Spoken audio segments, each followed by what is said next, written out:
Assalamualaikum warahmatullahi wabarakatuh. Perkenalkan saya Mardona Ade Saputra, NIM A2K023018, mahasiswa Magister Administrasi Pendidikan Universitas Bengkulu. Kali ini saya akan mempresentasikan tugas mata kuliah Manajemen Sumber Daya Manusia atau MSDM dengan dosen pengampu Dr. Asti Putri Kartiwi. Kemudian materi yang akan saya sajikan adalah manajemen sumber daya manusia berbasis kompetensi atau Human Resources Management Based Competency. Baik, saya masuk pada slide pertama, pengertian manajemen sumber daya manusia berbasis kompetensi. Manajemen sumber daya manusia berbasis kompetensi itu adalah suatu pendekatan strategis dalam pengelolaan tenaga kerja pada suatu organisasi, di mana ia menekankan pada pengembangan dan pemanfaatan kompetensi karyawan sebagai aset utamanya. Kemudian pendekatan ini melibatkan identifikasi kompetensi inti yang dibutuhkan untuk mendukung tujuan organisasi, serta menyelaraskan rekrutmen, kemudian penilaian tenaga kerja, pengembangan, dan promosi karyawan berdasarkan kompetensi yang didapatkan tersebut.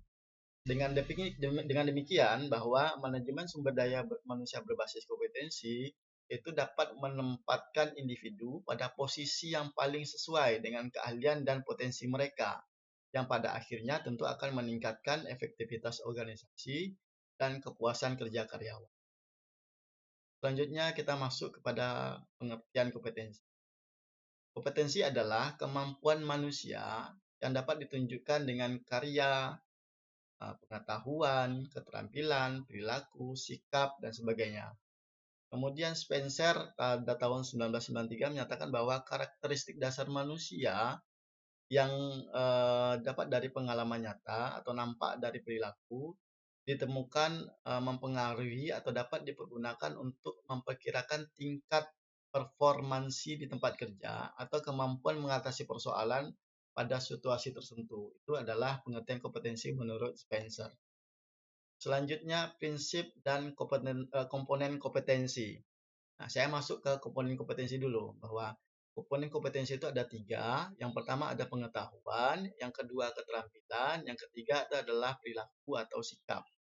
Nah, kita masuk ke pengetahuan dulu atau knowledge. Knowledge itu sama-sama kita tahu bahwa kemampuan manusia itu ada yang namanya kemampuan pengetahuan. Nah, contohnya itu adalah pengetahuan tentang regulasi industri, prinsip akuntansi, atau teknologi spesifik. Artinya pengetahuan itu mengacu kepada kinerja otak ya, atau ilmu pengetahuan seseorang gitu. Kemudian yang kedua adalah komponen yang kedua adalah keterampilan atau skill. Contohnya keterampilan teknis seperti penggunaan perangkat lunak tertentu atau kemampuan seseorang dalam berkomunikasi, keterampilan manajemen proyek, dan sebagainya. Kemudian komponen kompetensi yang ketiga itu adalah behavior atau perilaku. Contohnya itu adalah bagaimana kepemimpinan seorang, bagaimana etika kerjanya, bagaimana kemampuan kerjasama dalam tim, dan adaptabilitas dalam bekerja. Nah, selanjutnya saya masuk kepada prinsip kompetensi. Prinsip kompetensi yang pertama adalah berfokus pada hasil dan kinerja. Maksudnya itu adalah bahwa kompetensi itu prinsipnya adalah berfokus kepada hasil atau kinerja seseorang. Contohnya, dengan mengetahui kompetensi kita dapat mengukur kinerja karyawan berdasarkan kontribusi mereka terhadap tujuan organisasi. Kemudian prinsip kompetensi yang kedua adalah pengembangan berkelanjutan. Artinya dengan mengenal kompetensi seseorang, kita dapat melakukan pengembangan berkelanjutan. Contohnya program pelatihan, kemudian workshop, kemudian mentoring, dan sebagainya. Selanjutnya adalah prinsip yang ketiga, penilaian berbasis bukti. Nah, penilaian berbasis bukti itu dapat kita ketahui misalnya dengan evaluasi berbasis proyek, dan kita berikan umpan balik 360 derajat, atau memberikan sertifikasi profesional terhadap seseorang yang memiliki kemampuan. Selanjutnya, apa sih pentingnya manajemen sumber daya manusia berbasis kompetensi? Nah, Dengan kita mengenal manajemen sumber daya manusia berbasis kompetensi, setidaknya ada tiga hal yang menurut saya itu pentingnya kita belajar tentang manajemen sumber daya manusia berbasis kompetensi. Yang pertama adalah kemampuan untuk pengembangan karir. Nah, manajemen SDM berbasis kompetensi dapat membantu karyawan mengidentifikasi dan mengembangkan keterampilan yang diperlukan untuk kemajuan karir mereka, meningkatkan motivasi dan kepuasan kerja. Kemudian yang kedua itu adalah adanya efisiensi operasional. Nah, dengan kita belajar manajemen SDM berbasis kompetensi, itu kita dapat memastikan bahwa karyawan memiliki keterampilan yang tepat untuk peran mereka nantinya di dalam organisasi. Manfaat tersebut dapat mengurangi kesalahan dan juga meningkatkan kualitas kerja, meningkatkan aliran kerja dan mengurangi waktu yang dihabiskan untuk pelatihan on the job. Nah, dan memastikan bahwa tugas-tugas kritis diselesaikan dengan efektif dan efisien. Selanjutnya, yang ketiga adalah dengan kita mengenal SDM berbasis kompetensi itu adalah adanya keunggulan yang kompetitif. Nah, maksudnya organisasi yang kompeten lebih adaptif terhadap perubahan pasar. Manfaatnya dapat meningkatkan kemampuan inovasi karena karyawan memiliki keterampilan yang diperlukan untuk menghadapi tantangan baru. Menarik talenta terbaik karena reputasi organisasi yang mendukung pengembangan profesional. Selanjutnya adalah proses implementasi SDM berbasis kompetensi. Yang pertama adalah identifikasi kompetensi atau mengidentifikasi kompetensi yang dibutuhkan untuk berbagai peran dalam organisasi. Langkah-langkahnya adalah yang pertama analisis pekerjaan. Nah, kita melakukan analisis mendalam terhadap tugas dan tanggung jawab setiap posisi. Yang kedua adalah dengan wawancara dan survei. Nah, yaitu mengumpulkan data dari karyawan, manajer, dan ahli untuk menentukan keterampilan dan pengetahuan yang penting untuk dimiliki pada suatu organisasi. Yang ketiga adalah benchmarking, artinya membandingkan dengan standar industri atau praktik terbaik untuk memastikan relevansinya. Selanjutnya, yang kedua adalah penilaian kompetensi. Penilaian kompetensi itu maksudnya menilai kompetensi yang dimiliki oleh karyawan saat ini untuk menentukan kesenjangan keterampilan. Nah, bagaimana langkah-langkah menilai kompetensi itu? Yang pertama adalah penilaian diri sendiri. Nah, karyawan menilai kompetensi mereka sendiri. Jadi karyawan itu kita suruh menilai kompetensi apa yang mereka miliki.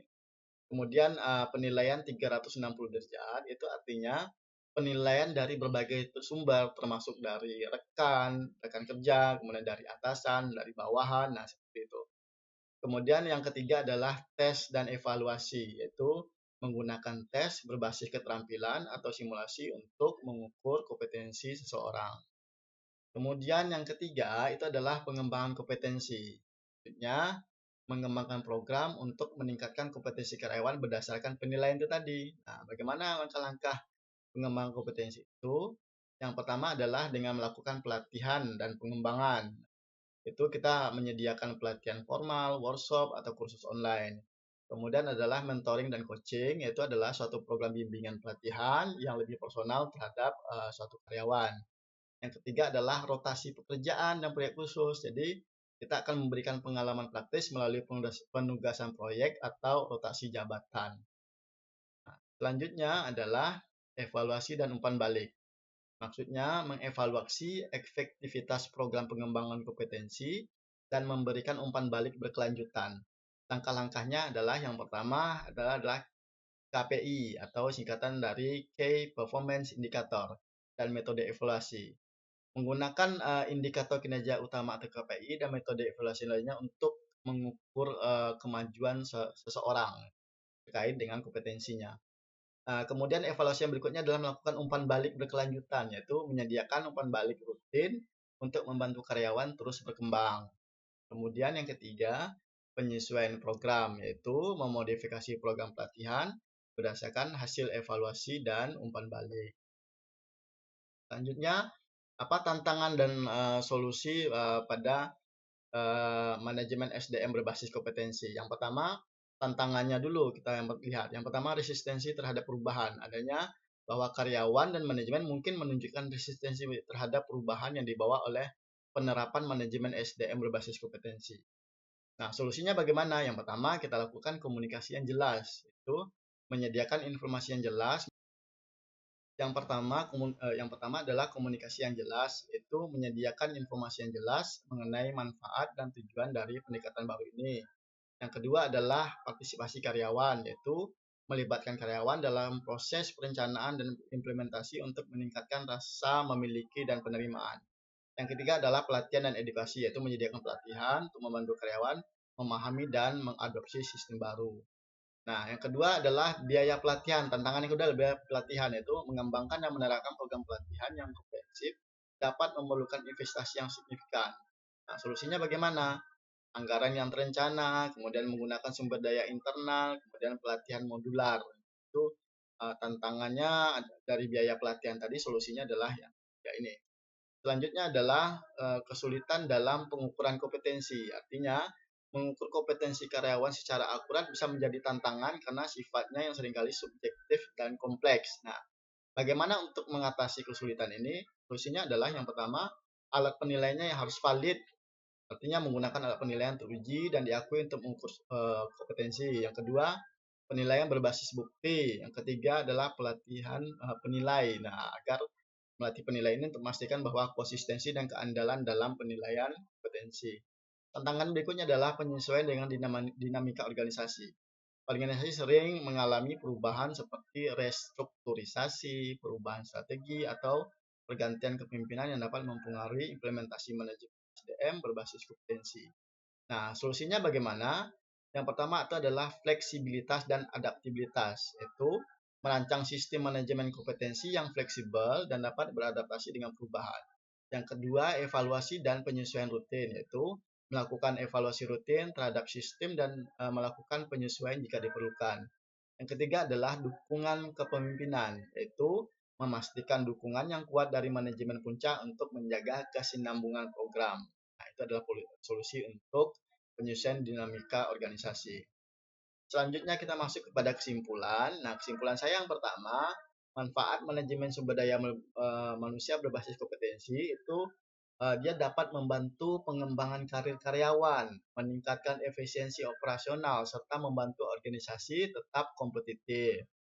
Kemudian kesimpulan saya yang kedua, bahwa langkah-langkah kunci untuk implementasi sukses itu adalah implementasi sukses untuk manajemen SDM ini ya, yang pertama adalah identifikasi kompetensi, kemudian melakukan penilaian kompetensi, kemudian pengembangan kompetensi, kemudian yang terakhir adalah evaluasi dan balik. Kemudian kunci sukses jangka panjang. Nah, kunci sukses jangka panjang manajemen SDM berbasis kompetensi adalah manajemen SDM berbasis kompetensi adalah investasi jangka panjang yang membangun fondasi bagi kesuksesan berkelanjutan suatu organisasi. Nah, selanjutnya yang terakhir, kesimpulan saya, komitmen terhadap pengembangan karyawan. Nah, dengan manajemen SDM berbasis kompetensi, itu menunjukkan komitmen organisasi terhadap pengembangan karyawan, akan meningkatkan loyalitas dan engagement karyawan yang berkontribusi pada kinerja dan produktivitas yang lebih tinggi. Nah, demikianlah hasil presentasi saya untuk materi manajemen sumber daya manusia berbasis kompetensi. Untuk itu saya akhiri presentasi ini dengan Assalamualaikum warahmatullahi wabarakatuh.